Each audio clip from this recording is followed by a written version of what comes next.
اور سننے کا بھی، اور تھوڑا فلوٹ وغیرہ میں بانسری جو ہے وہ بھی کبھی کبھار فرصت سے بجایا کرتا تھا.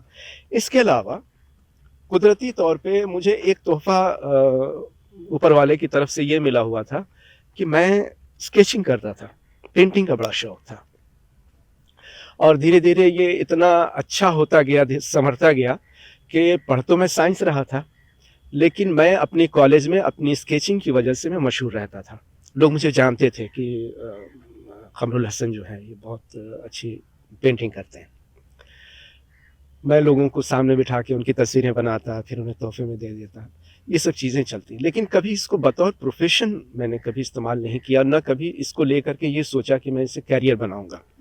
لہٰذا انجینئرنگ کے بعد وہاں ہنڈالکو میں بھی 2 سال کام کرنے کے بعد رینوکوٹ، پھر میں جب دلی آیا، یہاں آنے کے بعد نوئیڈا سیکٹر 16 میں فلم سٹی میں ایک شوٹنگ دیکھنے چلا گیا اپنے دوست کے ساتھ.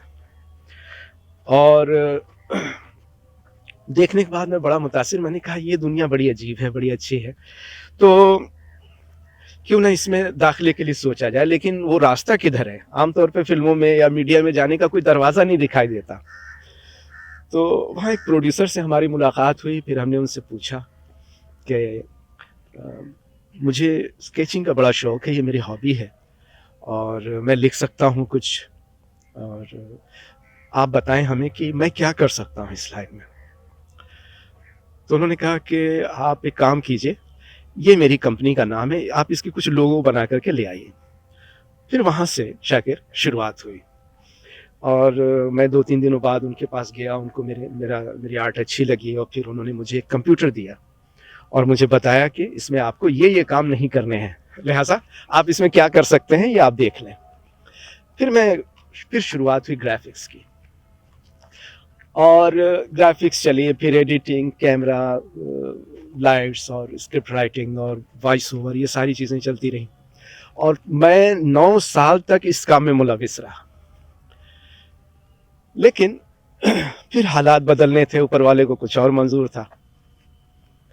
بہرحال تو ہم نے اسی دوران بیچ میں اپنے شوق کی وجہ سے، کیونکہ ہماری مادری زبان اردو تھی اور ہمارے گھر میں بولی جاتی تھی، تو ساتھ ہی ساتھ ہم نے کہا کہ نہیں، اس سے جڑی ہوئی ہمارے پاس کوئی ڈگری بھی ہونی چاہیے کہ کم سے کم اردو سے ریلیٹڈ ایک وہ رہے کہ ہاں میں نے اردو پڑھی بھی ہے اور میرا شوق بھی تھا. تو سائنس سے الگ ہٹ کے پھر میں نے پرائیویٹ عثمانیہ یونیورسٹی حیدرآباد سے پھر میں نے اردو لٹریچر سے گریجویشن بھی کیا. مختلف تعلیم اور مختلف جو ہمارے شوق رہے ہیں، اس کا اثر جو ہے وہ میری شخصیت میں ہے، وہ آپ کو وہی نظر آتا ہے.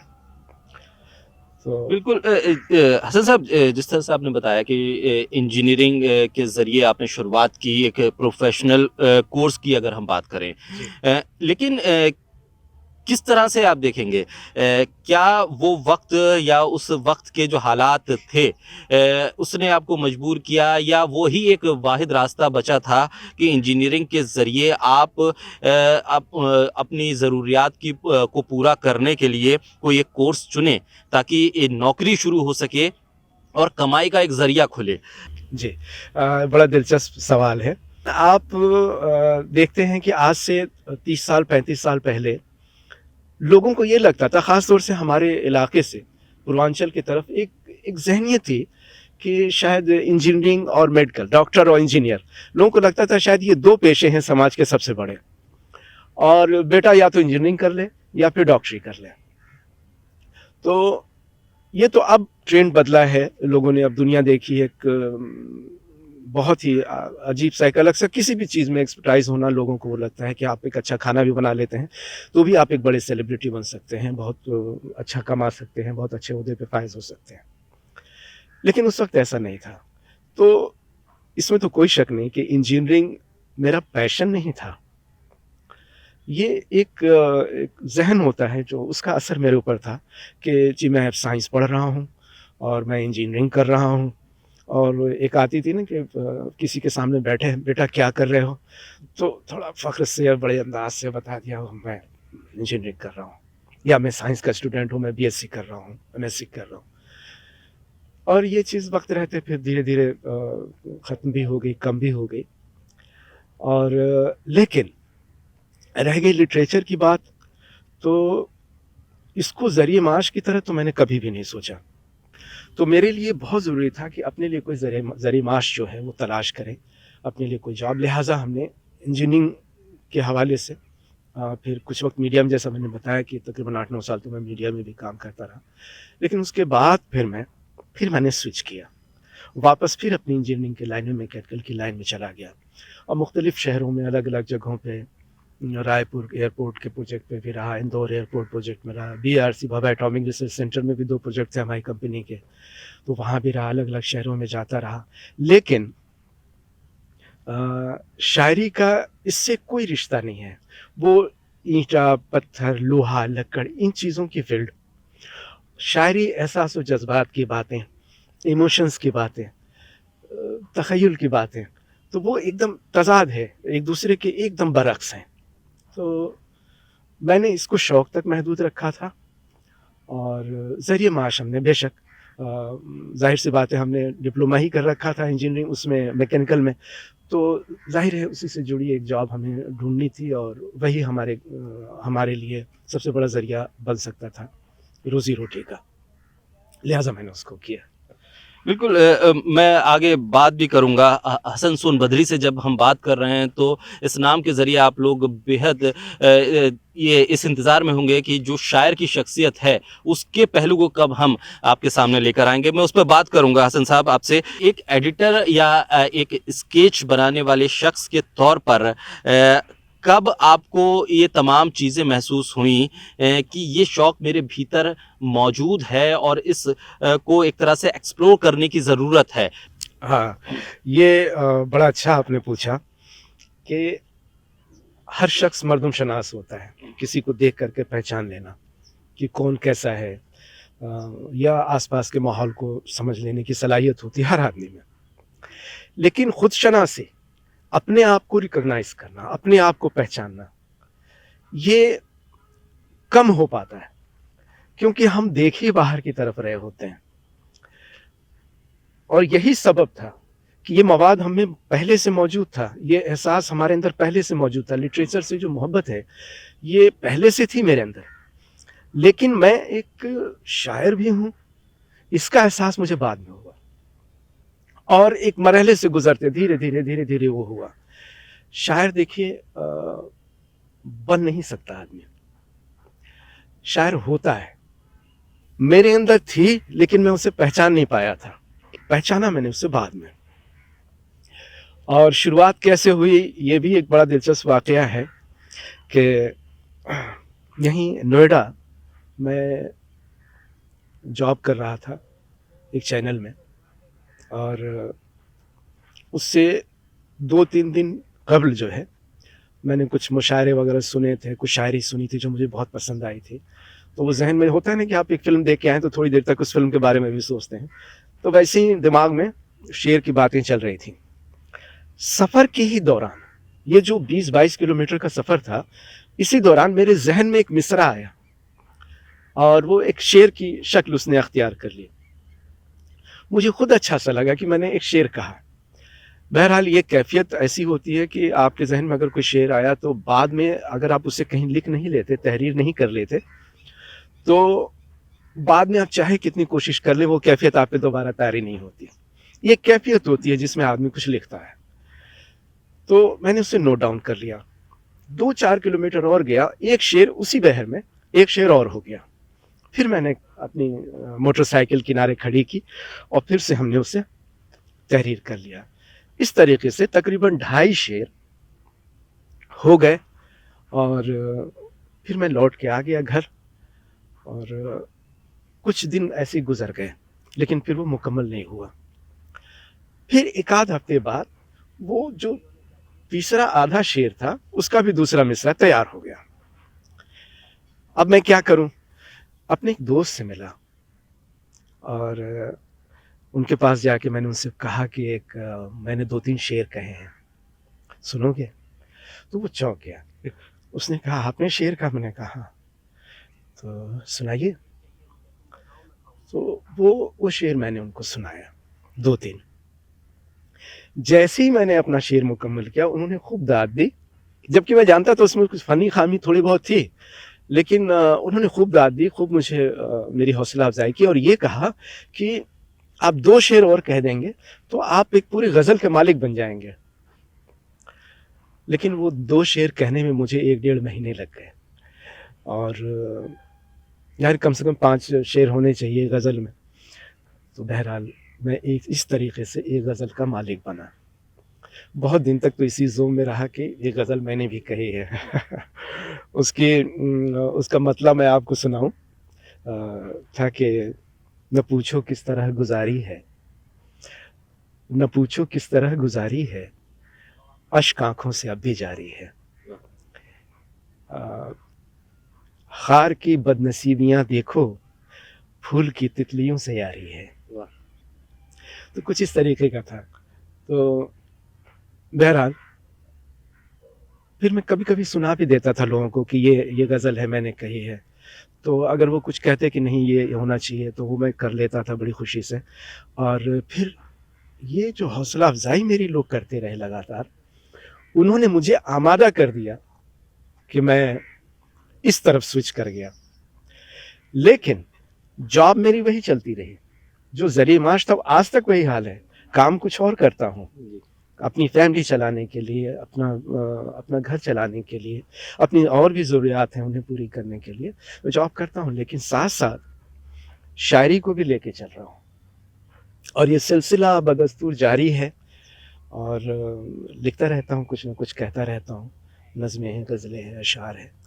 تو یہ ہے، چل رہا ہے ایسے. بالکل حسن صاحب کا کہ وہ پہلی تحریر جو انہوں نے جس طرح سے انہوں نے اس سفر کو طے کیا موٹر سائیکل پہ، اور وہ موٹر سائیکل کا سفر ان کو ایک شاعر کے طور پر پہلی ان کی تحریر میں بدل دیا جس سفر نے، وہ آپ کے سامنے رکھی. لیکن حسن صاحب آئیڈینٹیفیکیشن کہاں سے ملنا شروع ہوا؟ حسن سون بھدری کو لوگوں نے کب یہ پہچاننا شروع کیا کہ یہ شاعری کی دنیا میں ایک اور شخص ہے جو آ چکا ہے، اور اس شخص کی پہچان کب سے ہونا شروع ہوئی؟ یہ اندازہ آپ کو کب لگا کہ ہاں مجھے اب آئیڈینٹیفائی کرنے لگے ہیں لوگ، یا آئیڈینٹیفیکیشن مجھے ملنے لگی ہے ایک شاعر کے طور پر؟ ہاں، یہ بھی بڑا دلچسپ ہے واقعہ کہ میں اپنے دوستوں کے ساتھ بیٹھا تھا اور میں نے کہا میں لکھتا جا رہا ہوں، کہتا جا رہا ہوں، غزلیں کہہ رہا ہوں، شعر کہہ رہا ہوں، سب کچھ.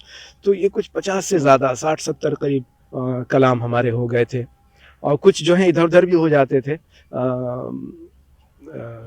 بشیر بدر کا ایک شعر ہے نا کہ ہزاروں شعر میرے سو گئے کاغذ کی قبروں میں، عجب ماں ہوں میرا بچہ کوئی زندہ نہیں بستا. تو یہ بہت سے اشعار ادھر ادھر بھی ہو جاتے تھے، کسی ٹکڑے پہ لکھ لیا کسی کاغذ کے کسی اس پہ، اور پھر وہ ہمیں ملتا نہیں تھا. تو ایسا ہو جاتا تھا. بہرحال پھر ہم نے مشورہ کیا اپنے دوستوں سے جو شاعر بھی ہیں اور افسانہ نگار بھی ہیں. تو ان کے ساتھ ہماری صحبت رہتی تھی، احساس و جذبات کی باتیں ہوتی تھیں. تو میں نے ایسی سوچا کہ ذرا پوچھیں کہ اس کا کیا کیا جا سکتا ہے. انہوں نے کہا دیکھیں ابھی آپ اس کو کتاب کی شکل تو نہیں دے پائیں کیونکہ کلام ابھی اتنے نہیں ہوئے ہیں، لیکن آپ چاہیں تو یہ کیسی ہیں غزلیں، آپ کی یہ کلام کیسا ہے، اس کو تولنے کے لیے آپ اس کو عوام کے سامنے رکھ سکتے ہیں. میں نے کہا کیسے رکھیں، ہمیں تو نہیں پتا، کیا کریں، ویب سائٹ پہ ڈالیں، پیپرز میں، میگزین میں، رسالوں میں دیں، کیا کریں. تو انہوں نے کہا کہ سب سے آسان طریقہ تو مشاعرہ ہے، وہاں لائیو آپ کو پتہ لگے گا کہ آپ کیسا کہتے ہیں، کیونکہ لوگ اسی وقت آپ کو رسپانس دے دیتے ہیں. جب کوئی شاعر ڈائس پہ کھڑا ہوتا ہے اور پھر اس کے بعد اپنے شعر کہتا ہے تو سامنے لوگ اس کا وزن کر کے وہ سامعین اور فوراً اس کو ریئیکٹ کرتے ہیں. وہ داد دیتے ہیں یا خاموش رہ جاتے ہیں یا کم داد دیتے ہیں یا ایک دم سے شعر کو آسمان پہ اٹھا لیتے ہیں. تو یہ ساری چیزیں ہوتی ہیں. لہٰذا میں اس کوشش میں لگ گیا کہ میں کہیں پڑھوں، لیکن کوئی مجھے کیوں بلائے گا جب تک میری کوئی شناخت نہیں ہے. کوئی بطور شاعر مجھے اپنے اسٹیج پہ رسک کون لے گا. لیکن شروعات تو ہوتی ہی ہے، اور سب سے پہلا مشاعرہ مجھے غالب اکیڈمی کا ملا. اور یہ لیبرس ڈے کو سیلیبریٹ کر رہے تھے لوگ، تو اس میں انہوں نے غالب اکیڈمی میں ایک پروگرام رکھا تھا، ایک مشاعرہ، جہاں ایک ریفرنس ہے، ہمارے ایک پہچانے والے تھے، انہوں نے مجھے وہاں پہ ریکمینڈ کیا اور میرے کچھ کلام ان کو سنائے، اس لیے تاکہ انہیں تسلی ہو جائے کہ میں جسے بلا رہا ہوں اپنے اسٹیج پہ وہ آدمی جینوین ہے۔ بہرحال وہاں جو رسپانس ملا، اس نے جو ہے ایک فیول کا کام کیا، بس وہ سلسلہ وہیں سے شروع ہوا اور جاری و ساری ہے۔ تو سب اللہ کا کرم ہے کہ اس کے بعد سے جو ہے لوگوں نے مجھے پہچاننا بھی شروع کیا، بلانا شروع کیا، اور اب مجھے سب سے زیادہ ضرورت تھی اپنے اس دیار میں، یعنی سون بھدر میں، کہ وہاں مجھے لوگ کیسے پہچانے۔ تو پھر اس کی کوشش شروع ہوئی، اور کئی مشاعرے ہیں سون بھدر کے جو میں اٹینڈ کرتا ہوں جا کر کے اور پڑھتا ہوں، اور لوگوں کا بڑا پیار حاصل ہے ماشاءاللہ۔ میں شکر گزار ہوں اللہ تعالیٰ کا، اوپر والے کا، کہ اس نے بہت نوازا، بڑی عزت دی اپنے اس دائرے میں جہاں میں بہت کم رہا ہوں، لیکن وہاں بہت پیار حاصل ہوا، اور لوگ بلاتے ہیں ہر سال الگ الگ موقعوں پہ۔ کئی مشاعرے ایسے ہوتے ہیں جو وہاں جہاں وہ حسن سون بھدری کے بغیر ان کو لگتا ہے کہ شاید ہم حسن سون بھدری ہونا چاہیے، ایسا ان کو لگتا ہے، پیار ہے ان کا۔ تو ایسے ہی حسن صاحب، جو پہلا مشاعرہ آپ نے پڑھا غالب اکیڈمی میں، اگر کچھ یاد ہو، کیا وہ تحریر تھی، کیا وہ غزل تھی، کیا نظم تھی، کون سے شعر تھے جس سے آپ نے شروعات کی؟ اگر کچھ یاد آ رہا ہو تو ہمارے جو سننے والے ہیں وہ بھی سننا چاہیں گے کہ دراصل ایک شاعر کی یہ جد و جہد جہاں پر جا کر ختم ہوئی اور جہاں سے اس کی شروعات ہوئی مشاعروں کی، وہ پہلی وہ شعر کیا تھے؟ میں نے بتایا آپ کو کہ سب سے پہلے تو میں نے اپنی جو پہلی والی جو غزل تھی، سب سے پہلے والی، اس کو وہاں تولا اور لوگوں نے ہاتھوں ہاتھ لیا۔ دوسرا ایک اور غزل تھی، مجھے یاد آ رہا ہے کہ عشق دریا سا کشادہ و رواں ہوتا ہے، عشق دریا سا کشادہ و رواں ہوتا ہے، دائرہ جس کا ہو محدود کنواں ہوتا ہے۔ تو کچھ اس طریقے سے تھا وہ غزل، جو ہے میں نے بہت زیادہ نہیں پڑھی ہے، لیکن اس کا کچھ ایسے شعر تھا کہ خود جلو اور جلاؤ یہ شمع سے سیکھو، یوں سلگنے سے میاں صرف دھواں ہوتا ہے۔ تو لوگوں نے بڑا پسند کیا، اور خاص طور سے ایک نظم کا ذکر میں ضرور کرنا چاہوں گا۔ اس میں جو سب سے زیادہ نظم جس کو لوگوں نے نوٹس کیا اور اس کے بارے میں بعد میں بھی مجھ سے اس کا ذکر کیا، اور وہ اخباروں کی بھی رونق بنی، تو وہ نظم، اس کا جو احساس تھا، جو فیل تھا، وہ منتقل ہو گیا لوگوں تک بڑی آسانی سے۔ اور میں سمجھتا ہوں کہ پہلے مشاعرے کے اعتبار سے دیکھا جائے تو اوپر والے کا کرم میں کہوں گا۔ اور وہ نظم این آرفن گرل، ایک یتیم بچی، اور یہ نظم ہی مبنی تھی اس یتیم بچی کے اوپر جس کے ماں باپ تعصب کے شکار ہو گئے ہیں، اور اب وہ نہیں ہے، اور وہ اپنی دادی کے ساتھ ایک چھوٹے سے گھر میں رہتی ہے، اور بڑی غربت سے وہ گھر گزر رہا ہے۔ لیکن اس کی دادی نے اس بچی کو، اپنی پوتی کو، یہ بتایا نہیں ہے کہ تم یتیم ہو چکی ہو، اور وہ بچی یہ سمجھتی ہے کہ ہمارے والد صاحب کہیں باہر ہیں۔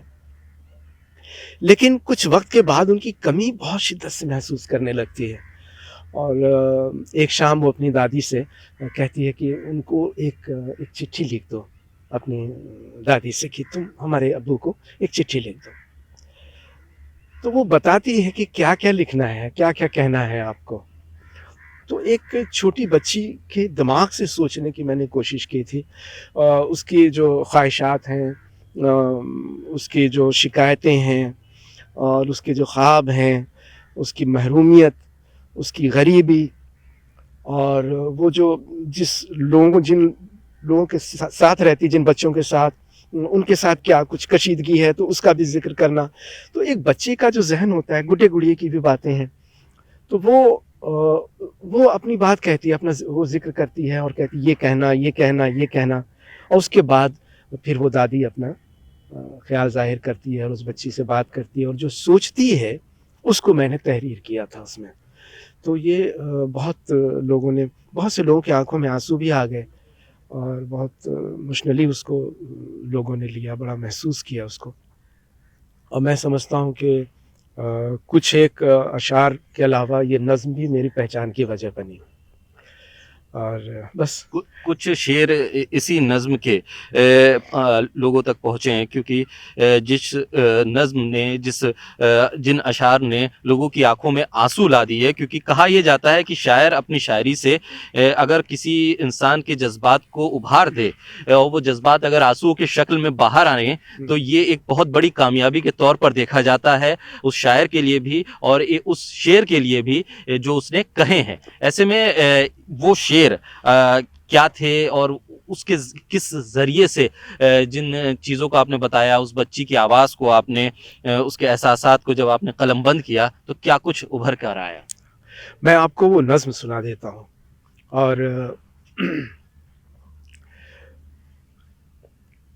یہ تھوڑی سی بہت چھوٹی تو نہیں ہے، تھوڑی سی طویل ہے اور میری پہلی نظم ہے. نظم کچھ اس طریقے سے شروع ہوتی ہے کہ اے دادی تم خط ابو کو لکھ دو گی نا، اے دادی تم خط ابو کو لکھ دو گی نا، میری سب باتیں تم ان کو کہہ دو گی نا. اے دادی تم خط ابو کو لکھ دو گی نا، تم ہی دور ہو سب کے ابو گھر رہتے ہیں، کب آؤ گے دیکھو ہم روتے رہتے ہیں، اب کی عید جو نہ آئے تو کہہ دیتی ہوں، بات میں تم سے نہیں کروں گی لکھ دو گی نا. اے دادی تم خط ابو کو لکھ دو گی نا. گڑ کی بھیلی بھونجے دانے سب کھاتی ہوں، اب تو موٹی روٹی چٹنی بھی کھاتی ہوں، چپڑی روٹی دودھ ملائی اور مٹھائی اچھی اچھی چیزیں لانا لکھ دو گی نا. اے دادی تم خط ابو کو لکھ دو گی نا. مکتب میں ایک گندا سا لڑکا پڑھتا ہے، جب دیکھو وہ مجھ سے ہی لڑتا رہتا ہے، وہ کہتا ہے جا تو میرا کیا کر لے گی، آ کے اس کو سبق سکھا دو لکھ دو گی نا. اے دادی تم خط ابو کو لکھ دو گی نا. اطہر اسما سونو رانی سب آئے تھے، میری پیاری گڑیا کا رشتہ لائے تھے، گڈا بھی پیارا تھا میں نے ہاں کہہ دی ہے، تم بھی شادی میں آ جانا لکھ دو گی نا. اے دادی تم خط ابو کو لکھ دو گی نا. کرتی جوتی ریبن اور چوٹی لے آنا، اور بتاؤں کان کے 2 بندے لے آنا، کتنا بنتی ہیں سب میں بھی دکھلا دوں گی، بس تم جلدی سے آ جاؤ لکھ دو گی نا.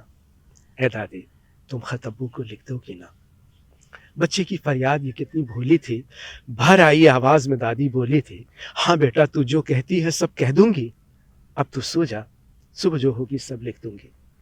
اب تو سو جا صبح جو ہوگی سب لکھ دوں گی. ایک ہاتھ سے بچی کو تھپکی دیتی تھی، دوجا ہاتھ وہ دل پہ رکھ کے یہ کہتی تھی، اے مالک تو ہی بتا کس راہ میں جاؤں، اس ننھی سی جان کو میں کیسے سمجھاؤں، کیسے میں بتلاؤں اس نے کیا کھویا ہے، راہ میں اس کے کس نے یہ کانٹا بویا ہے. ایسی قسمت بھی کیا لوگوں کی ہوتی ہے، غم دونا ہو جاتا ہے جب یہ روتی ہے. کب تک ساتھ نبھا پاؤں گی کیا جانوں، ٹوٹ پڑے کب سانس کی ڈوری کیا جانوں، چھوڑ کے دنیا پاس میں بیٹھے کے آؤں، پوتی کی رودات زبانی بتلاؤں. نہ جانے قدرت کیا کرنے والی تھی، رات یہ جیسے کچھ زیادہ ہی کالی تھی، سائے کی خود غرضی تو سن رکھی تھی، اب تو روح بھی ہاتھ چھوڑانے والی تھی. سوکھی شاخ پرندے نے پرواز بھری، وہی چھوڑ گیا تھی جس سے آس بڑی، ٹھنڈے جسم سے بچی لپٹی سوئی تھی، تھم سی گئی تھی جیسے وقت کی آج گھڑی. صبح ہوئی جب ساری بستی جاگ اٹھی، کچے گھر سے گھٹتی سی آواز اٹھی، آنکھیں کھولو دادی تم کچھ تو بولو دادی، تم آنکھیں کھولو دادی تم کچھ تو بولو. یہ بالکل جس احساس کی بات حسن صاحب کر رہے تھے، وہ جب ہم نے یہ پوری تمام شعر سنے تو وہ شاید آنکھوں کے ذریعے ہمارے بھی جھلکنے لگے، اور وہ احساس جب جھلکنے لگے تو سمجھ لیجیے کہ اس شاعر نے اس شاعری کا حق ادا کر دیا ہے، ان الفاظوں کا حق ادا ہو گیا. حسن صاحب جب شاعر کی شاعری کی بات ہوتی ہے تو ہمیشہ یہ دیکھا گیا ہے کہ ایک استاد کی ضرورت پڑتی ہے یہ دیکھنے کے لیے کہ جو میں نے لکھا ہے وہ کس حد تک کامیاب ہوتا جا رہا ہے، اور یا اس میں کہاں کمیاں ہیں جن کمیوں کو ہم درست کر سکیں. کیا کبھی کسی استاد کے ذریعے آپ نے ان تمام چیزوں کو رکھنے کی کوشش کی کہ دیکھیے صاحب میری شاعری یہ ہے، اس میں کہاں کہاں کمیاں ہیں وہ ذرا سدھار دیجئے، یا کسی شاعر سے آپ بہت زیادہ متاثر رہے ہوں کہ مجھے اس شاعر کی شاعری بہت پسند ہے، اس کا لہجہ پسند ہے، یا وہ جس طرح سے شعر کہتا ہے، جس طرح سے انتخاب کرتا ہے چیزوں کا، وہ مجھے بہت پسند ہے؟ ان تمام چیزوں کو کس طرح سے بتائیں گے ہمارے صدا ٹائمز کے جو ویورز ہیں ان کے لیے، کہ ایک شاعر کے طور پر جب آپ کو لگا کہ آپ شعر کہہ سکتے ہیں یا آپ کے بھیتر سے اب شعر قلم بند ہونا شروع ہوئے، تو وہ کون سا شاعر تھا جو سب سے پہلے آپ کی ذہن میں آیا، اور وہ کون سے سب سے پہلے استاد تھے جو آپ کی اس شاعری میں جنہوں نے کہا کہ یہاں تھوڑی کچھ کمیاں ہیں، اس کو ذرا درست کر لیجئے تو اور بہتر ہو جائے گا؟ یہ تو ایک شاعری کے لیے میں سمجھتا ہوں کہ سب سے بنیادی چیز ہوتی ہے کہ اس کا کوئی استاد ہو. اور کیونکہ شاعری صرف یہ نہیں ہے کہ آپ احساس و جذبات کو لفظوں میں پروتے ہیں، اپنے خیالات کو اور اپنی سوچ کو جو ہے جذبوں میں لفظوں میں پروتے ہیں اور ایک شعر وجود میں آتا ہے. دراصل اس کے کچھ گرامر ہیں جسے عروض کہتے ہیں، علم عروض، جس کا جاننا بہت ضروری ہے، کیونکہ آپ خوبصورتی تبھی آئے گی جب آپ اس کی زیبائش کریں کہ بہر کون سی ہے، جو بندشیں ہیں یا جو خامیاں ہیں ان کو کیسے نکالنا ہے، اور اس کو ایک خوبصورت پیرہن جو ہے اس کو مبلوس کرنا ہے. تو یہ سب سے اہم چیز ہے. اور میرے ساتھ جو رہا، میں تو سمجھتا ہوں کہ سب سے بڑا استاد تو انسان کے اپنے خیالات ہیں، اپنے جذبات ہیں، جو سب سے پہلے ٹیچر اس کے ہوتے ہیں. میرے ساتھ ایک عجیب چیز ہوئی، وہ یہ کہ میں نے مختلف شاعروں کو پڑھا، علامہ میر کو پڑھا، غالب کو پڑھا، سودا کو پڑھا، اور فیض کو بھی پڑھا، اور جو جدید شاعر ہیں ان کو بھی پڑھا میں نے اور سنا انہیں بہت. تو ایک تو تربیت اس سے ہوئی.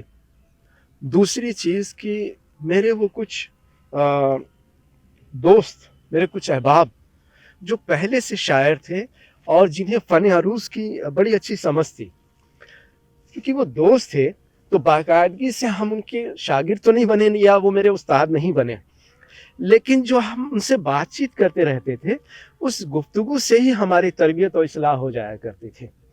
تو ظاہری طور پہ میرا کوئی استاد تو نہیں ہے، لیکن بہت سارے استاد ہیں. میں نے بہت مختلف جگہوں سے، الگ الگ جگہوں سے، جس کسی سے میں نے ایک لفظ بھی سجانا، سمیٹنا اور اس کی سمجھ سیکھی ہے، ایک لفظ کی بھی، میں اسے بھی اپنے استادوں کی فہرست میں شامل کرتا ہوں. وہ بھی میرا استاد ہے.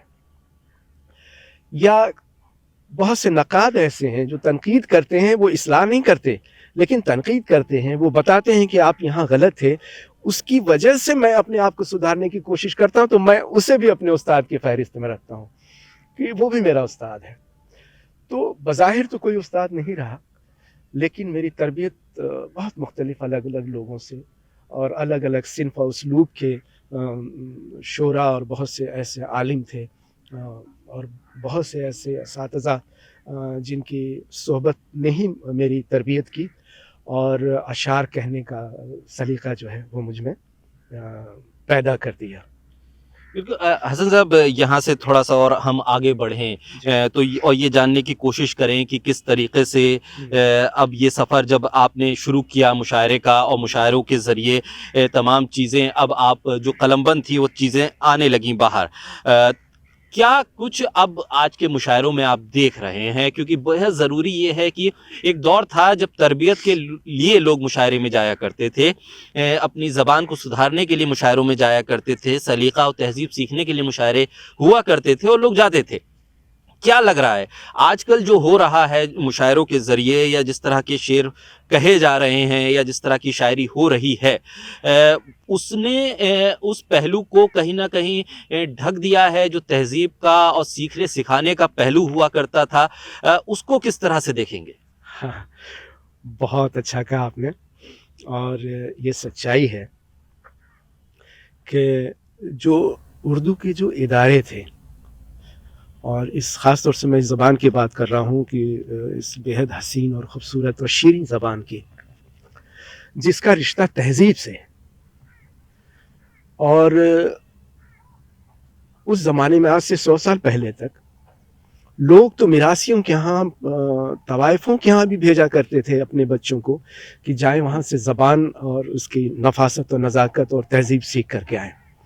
ان میں آپ دلی کے ہی اگر آپ جو پرانے لوگ ہیں جو یہاں کی تاریخ سے واقف ہیں کہ ایک مہتابی نام کی ایک رقاصہ تھی، جہاں لوگ بھیجا کرتے تھے اپنے بچوں کو اس سے تہذیب سیکھنے کے لیے، اور 7 گھوڑوں کی بگی سے نکلا کرتی تھی، اور اب بہت اچھی شاعرہ بھی تھی۔ یہ اس کے کئی ادارے ہیں، قوالی ہے، پارسی تھیٹر ہوا کرتے تھے، وہ ختم ہو گئے۔ اب کیا ہے کہ آپ کو کچھ سننا ہے شاعری کے حوالے سے تو آپ مشاعروں میں چلے جاتے ہیں، نشستوں میں چلے جاتے ہیں، جہاں آپ کو سننے کو ملتی ہیں بہترین شاعری اور کلام سننے کو ملتے ہیں، اور وہاں سے تھوڑی تربیت ہوتی ہے زبان کو۔ لیکن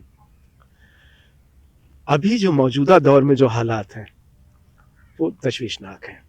میں یہ تو نہیں کہہ سکتا کہ یہ چیز ختم ہو گئی ہے، بالکل نہیں ہوئی ہے، اور بہت سے شعراء، بہت سے لوگ ایسے ہیں جو واقعی اس تہذیب کو، اس ادب کو برقرار رکھے ہوئے ہیں، لیکن اب کہیں نہ کہیں ایک پروفیشنلزم سے بھی اس کا رشتہ ہو گیا ہے۔ آپ اس کی ایک زندہ مثال ہے، اب سیاسی مشاعرے بھی ہونے لگے۔ اب کوئی کسی شخص کو جو ہے سیاستدان ہے، اسے فتح حاصل کرنی ہے، جیتنا ہے، کچھ کرنا ہے، تو عوام سے اپنے آپ کو کنیکٹ کرنے کے لیے ایک مشاعرہ منعقد کرا دیتا ہے، اور اس کے بعد وہ بڑے سے بینر میں اس کی تصویر جو ہے وہ چھپ جاتی ہے، اور اس کے بعد کئی بار آپ نے دیکھا ہوگا کہ ڈرائس پہ شاعروں کے ساتھ وہاں کے مقامی لوگ، نیتا لوگ بھی بیٹھے رہتے ہیں۔ پرانے زمانے میں ایسا نہیں تھا، پرانے زمانے میں بالکل بھی ایسا نہیں تھا۔ منچ جو ہے، ڈائس جو ہے، وہ کویوں کو یا شعراء کو دے دیا جاتا تھا، اور یہ بے ادبی مانی جاتی تھی کہ بیچ میں کچھ جا کے مخل ہو، یا کوئی جونیئر ہے، کوئی بڑا نیا شاعر ہے، وہ اپنے سینئرز کے سامنے بڑھ چڑھ کے شور مچا کے داد دے رہا ہے یا بار بار پہلو بدل رہا ہے، یہ چیزیں کرنا، یہ سب غیر مہذب مانا جاتا تھا۔ لیکن اب یہ چیزیں انکا ہو گئی ہیں، اب یہ ہوتا نہیں۔ اب ایک دم نوجوان شاعر ہے، اور اس کو وہ تھوڑی سی شہرت مل گئی، تھوڑا سا نام ہو گیا، تو وہ اور لوگوں کا لحاظ نہیں کرے گا، یا اس کے اندر ایک ایٹیٹیوڈ آ جاتا ہے، ایک انا آ جاتی ہے جسے وہ چھپا بھی نہیں پاتا، وہ ظاہر ہو جاتی ہیں اس سے۔ تو یہ تو وہ ہو گئی جو خامی ہے آج کے دور کی۔ لیکن اچھائی سب سے بڑی یہ ہے کہ ابھی بھی میں دیکھتا ہوں جس کو یہ زبان نہیں آتی ہے، وہ بھی اس محفل میں بیٹھ کر کے اس کی شیرنی جو ہے اس زبان کی، اردو کی اور ہندی کی بھی میں کہوں گا، اس کی شیرنی سے لطف اندوز ہوتا ہے اور حوصلہ افزائی کرتا ہے۔ تو یہ چیز ابھی باقی ہے، یہ ابھی گئی نہیں۔ ہاں، یہ تو سچ ہے کہ اب وہ مشاعروں میں کا وہ معیار نہیں رہا، وہ آداب و القاب نہیں رہے، اور وہ تہذیب نہیں رہی، لیکن لوگ جڑے ہوئے اب بھی ہیں۔ اور میں اس میں ایک طرح سے میں ایک امید کی کرن دیکھتا ہوں کہ یہ چیز چلتی رہے گی، اور کچھ ذمہ داری ہم پہ بھی عائد ہوتی ہے کہ لوگوں کو اس بات کا احساس دلاتے رہیں کہ داد و تحسین کا کیا۔ جیسے پرانے زمانے میں تالیاں بجانا تو بڑا غیر مہذب طریقہ ہوتا تھا کہ مشاعروں میں کوئی تالی بجائے، تو لیکن اب ڈائس سے شاعر تالیوں کی ڈیمانڈ کر رہا ہے، مانگ رہا ہے باقاعدہ، اور کاسا اپنا سامنے کیے ہوئے کہ اس میں کچھ تالیاں ڈال دو۔ تو وہ داد مانگنا الگ بات ہے، اچھے شعر اس کے حقدار بھی ہوتے ہیں، اور لوگ شاید اب کہہ سکتے ہیں کہ کلام کے معیار کو لے کے شاعر خود مطمئن نہیں ہے، اس لیے وہ ایسا کرتا ہے اور ڈیمانڈ کرتا ہے، کیونکہ شعر اپنی شناخت خود ہوتا ہے۔ اچھا شعر ہے تو وہ اپنایا جائے گا، دونوں باہیں پھیلا کے اپنایا جائے گا، تو اس میں کوئی شک نہیں ہے۔ کوشش یہ ہونی چاہیے کہ اچھے کلام کہے جائیں، اچھے کلام لکھے جائیں، اور ان کو لوگوں کے سامنے رکھا جائے۔ اور قصداً کچھ کرنے کی وہ نہیں ہے. تو احساس بھی دلانا لوگوں کو کہ بھائی داد دینے کا یہ طریقہ ہے. ابھی تو کچھ میں نے دیکھے کہ کچھ سیاسی مشاعرے ایسے ہوئے جہاں سیٹیوں تک کی آوازیں سنائی دیتی ہیں تو بہت تکلیف ہوتی ہے. اب اتنا بھی نہیں ہونا چاہیے. لوگوں کو اس کی شائستگی اور شفتگی اس کا بہت احساس ہونا چاہیے, اور یہ احساس ہم لوگوں کو بھی انہیں دلانا ہے. یہ ہمارا بھی فرض ہے, ہماری بھی ڈیوٹی ہے. ہماری پوری بات چیت جس طرح سے قلم بند کہی جاتی ہے, اب یہ ریکارڈنگ بھی ایک پہلو ہو گیا اس قلم بند کا, تو یہ پوری بات چیت اب آخری مرحلے میں پہنچ رہی ہے. تو حسن صاحب اب یہ جاننا چاہیں گے جو تمام آپ کے چاہنے والے ہیں, جو شاعری کے چاہنے والے ہیں, کہ اب نیا کیا ہے حسن صاحب جو لے کر آنے والے ہیں, کیا کچھ نیا لکھ رہے ہیں جو آنے والے وقت میں, آنے والے کچھ دنوں میں لوگوں کے سامنے آئے گا؟ ہاں, اس کا بھی ذکر کرتا چلوں کہ امید ہے کہ اسی سال کے آخر تک میری ایک کتاب جو ہے منظر عام پہ انشاءاللہ, دعا میں یاد رکھیں کہ وہ آ جائے. ساتھ ہی ساتھ ایک بہت پرانی, میں اس کا نام تو نہیں اس کتاب کا بھی بتا رہا ہوں کیونکہ وہ ابھی پروسیس میں ہے, تو ایک بہت پرانی سنسکرت کی ایک کتاب ہے, فلسفے پہ مبنی ہے. اس سنسکرت کی اس کتاب کا اردو شاعری میں ٹرانسلیشن کا کام کر رہا ہوں, اور کافی حد تک اس کو کر چکا ہوں. اور میری یہ کوشش ہے کہ جو وہ خیال ہے, جو وہ میسج ہے, وہ ویسا کا ویسا ہی شاعری میں, صرف وہ ٹرانسلیشن نہیں ہے, صرف ترجمہ یا انواد نہیں ہے, وہ شعروں میں ہوگا, وہ بندشوں میں ہوگا, اشعار میں ہوگا وہ. تو اس طریقے سے وہ پورا کا پورا اس میں جو ہے سمو جائے, نہ کچھ زیادہ ہو نہ کچھ کم ہو. تو ظاہر ہے اس کے لیے بہت محنت درکار ہے, اور مطالعہ بہت کرنا ہوتا ہے, اور کافی کچھ جو ہے آپ یہ کہہ سکتے ہیں کہ وہ جو لفظ ہیں فلسفے کے, ان کا متبادل تلاش کرنا ہے. بہت سے ایسے لفظ ہیں جس کے اردو میں بھی لفظ نہیں ہوتے, یا اردو کا ہے تو اس کے ہندی میں اس طریقے سے, تو ایسا ہوتا ہے. تو یہ تو دھیرے دھیرے چیزیں ہو رہی ہیں. تو کیسے اس احساس کو پوری طرح سے ہم لے کے اپنے اشعار میں آ جائیں, وہ میری کوشش ہے. انشاءاللہ اسی سال کے آخر میں وہ کتاب بھی پوری طرح سے تیار ہو جائے گی. نصف حصہ تو اس کا ہم نے مکمل کر لیا ہے. تو دعائیں چاہیے آپ سب کے. بالکل, بہت شکریہ حسن صاحب صدا ٹائمز کے ساتھ بات کرنے کے لیے, اور تمام پہلو ہیں. آپ کا بھی بہت بہت شکریہ. اور صدا ٹائمز کے لیے بہت ساری وشز ہیں, اور میں دعا کرتا ہوں کہ جو ہے یہ اپنی پہچان جو ہے بہت ہی خوبصورت طریقے سے لوگوں کے دلوں تک بنائے, اور یہ ایک بہت بڑا ذریعہ ہے لوگوں سے جڑنے کا. مجھے بہت خوشی ہوئی آج آپ سے بات کر کے شاکر بھائی, اور آپ نے جو ہے ان چیزوں کو بھی ہم سے پوچھ لیا جو عام طور پہ ہم اس چیز کو صرف محسوس کر کے رہ جاتے ہیں, لوگوں کے سامنے وہ باتیں نہیں جا پاتی. چلیے, بہت شکریہ حسن صاحب. تو آج ہماری شخصیت پہ حسن سون بھدری صاحب ہمارے ساتھ موجود تھے, جن کی زندگی, ان کے شاعری اور شاعر کی شخصیت کے تمام پہلوؤں کو چھونے کی ہم نے کوشش کی. اس طرح کی اور بھی شخصیت کے ساتھ آپ کو روبرو کرائیں گے, اور آپ کے سامنے ان تمام پہلوؤں کو لے کر آئیں گے جو ان لوگوں کی زندگی سے جڑے ہوئے تمام پہلو اب تک چھپے رہے ہیں. تو لگاتار صدا ٹائمز کے ساتھ آپ بنے رہیے تاکہ بہترین شخصیتوں کے ساتھ کی ملاقات آپ تک پہنچ سکے.